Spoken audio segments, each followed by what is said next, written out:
Look at part of the conversation from the Morning Prime show earlier today that saw Rarieda Member of Parliament Otiende Amolo and Kericho Senator Aaron Cheruiyot on the politics of dishonesty. Listen in. Then Jubilee, who made a house in which now sometimes we reside, sometimes we don't.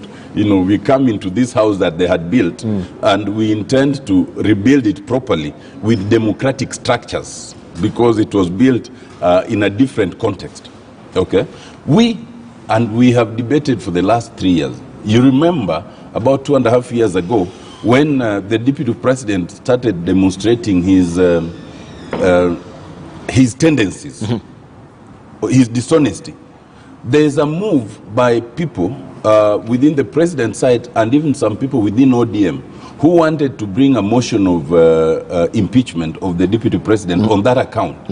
There are even people who wanted to go to court to bar the Deputy President from running. You will remember in our shows, and we're with Aaron, yes. I was the first to say no.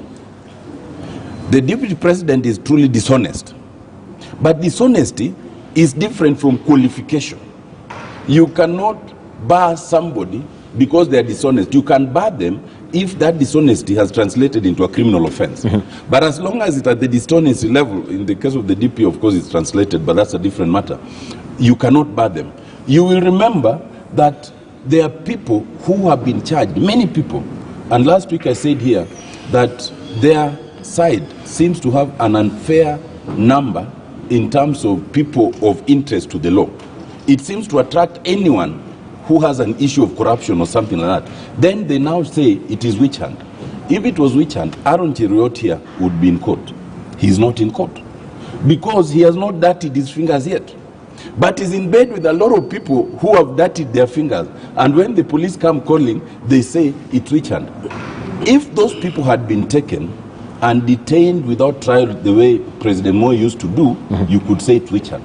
But anybody who has been taken and is following the due process of the law, no one has been denied bail. All of them are out on bail.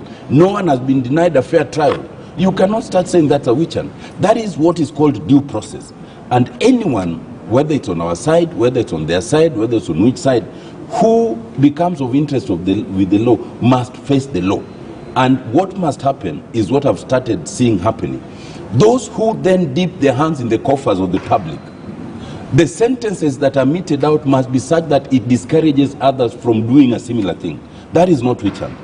That is the law. And that is the process we all need in this country. You know, I hear this conversation keep on coming up about the dishonesty of the Deputy President from Otiende and his corner. But the thing that they keep forget is that if there's a politician who carries home the trophy uncontested for being dishonest with his partners, with the people that he engages, it is none other than the ODM party leader, Raila Odinga. So dishonest is he, to the point that we have actually had to craft a law in Parliament just to secure anybody who will work with him in the future. That's a record for Africa and a record for the world. There is nobody else whom we've had to craft a law for.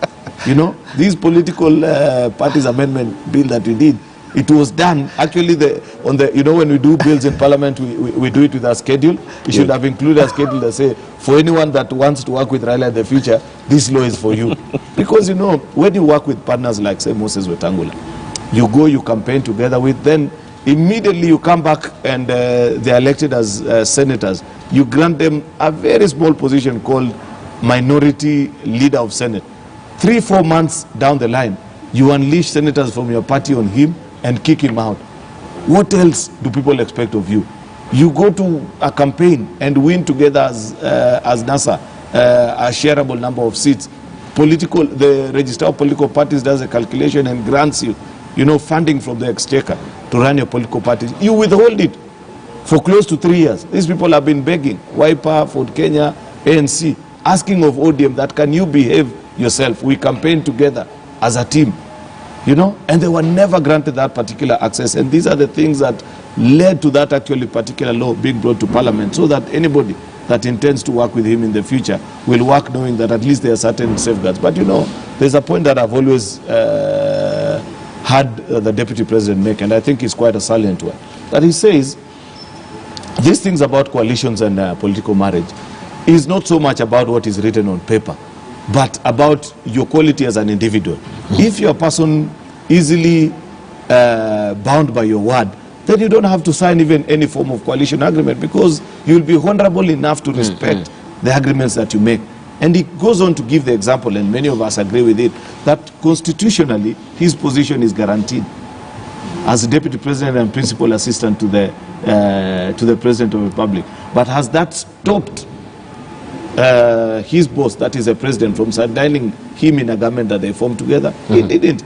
So it doesn't have to be that all these shenanigans that we are being treated to, that, oh, I hear on the 26th, they'll be signing agreements and saying, oh, us as, you know, all these little corner political parties that they have created across the country, that they'll be paraded and say that we are part of this coalition.